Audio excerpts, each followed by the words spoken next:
Welcome to my YouTube channel. I am Chen Singh and today we are going to learn how to use since and for.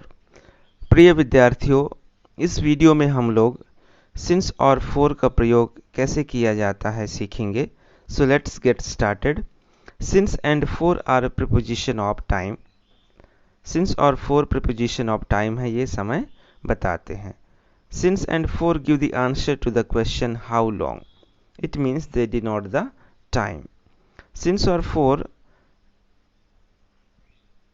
प्रश्न how long या कितना लंबा समय, इसका जवाब देते हैं. इसका मतलब है कि ये समय बताते हैं, वक्त बताते हैं. Since और for का प्रयोग नॉर्मली परफेक्ट कंटिन्यूअस टेंसेस में किया जाता है. तो आइए हम लोग मिलकर के इनका प्रयोग सीखते हैं. सिंस और for का अर्थ हिंदी में से होता है. यहाँ पर दो वाक्य दिए गए हैं, आप इनको मेरे साथ पढ़िए और for का अलग अलग दो अर्थ यहाँ पर समझिए.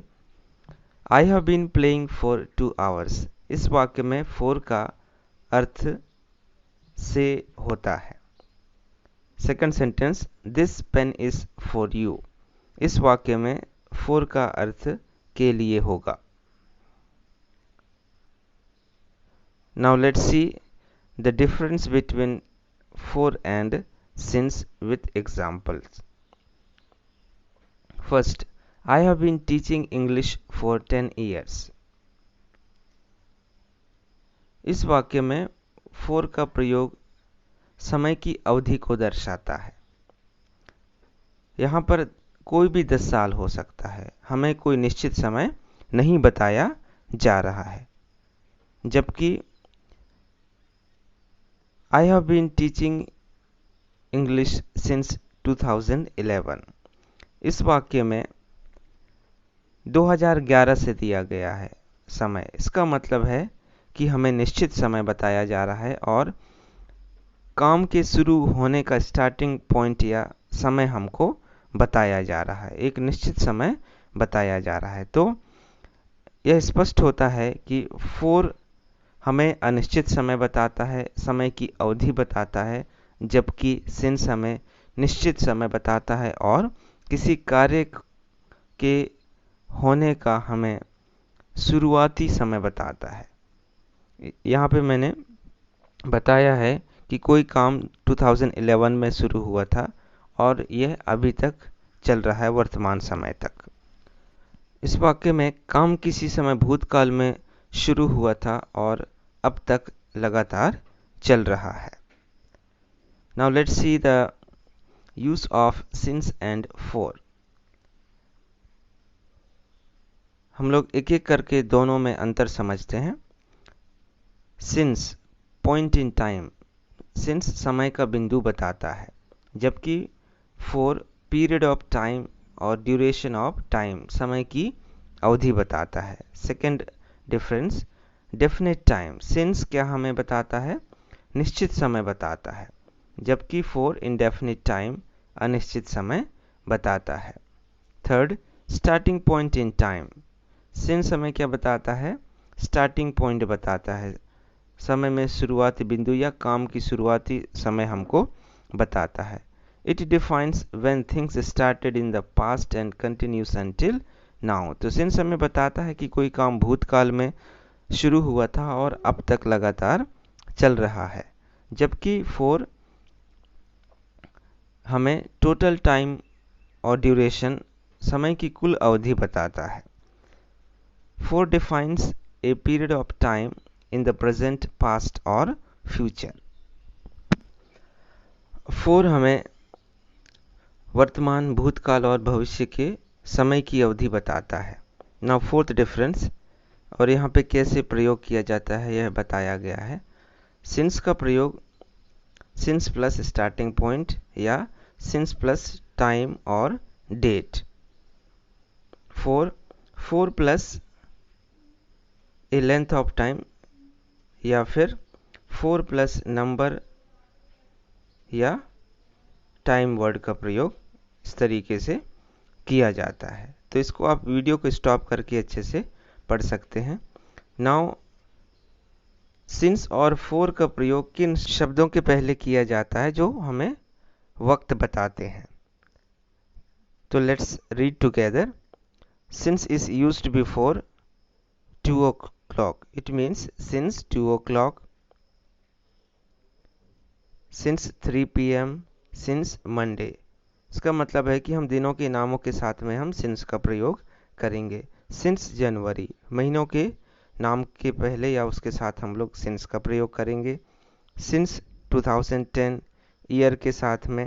since midnight, since morning, since last week, since yesterday, since last summer, since last night, since last month, since last year, since winter. इसका मतलब है कि हम सीजन के साथ में भी हम since का प्रयोग करेंगे. for is used before. for का प्रयोग किन समय बताने वाले शब्दों के पहले किया जाता है? for 2 hours, for 30 minutes, for 10 seconds, for half an hour, for a week, for 3 weeks,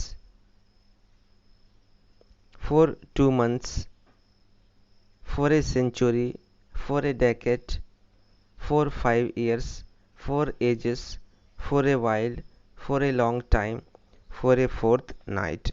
तो इस तरीके से ऐसे कुछ शब्द आते हैं जिनके पहले हम लोग सिंस और फॉर का प्रयोग करते हैं. तो इस चार्ट को आप अच्छे से समझिए. Now let's see the example.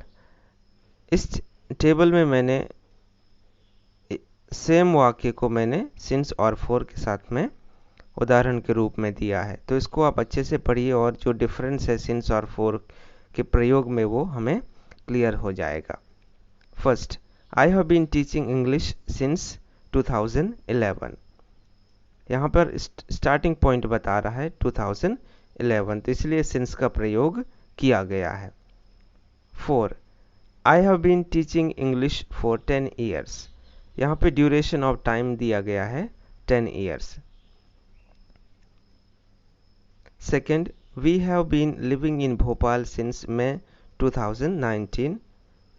यहाँ पर सिंस का प्रयोग किया गया है और स्टार्टिंग पॉइंट है May 2019. सेकेंड, फॉर का प्रयोग, we have been living in Bhopal for 12 months. यहाँ पर ड्यूरेशन ऑफ टाइम बताया गया है. Now let's see the third example of since.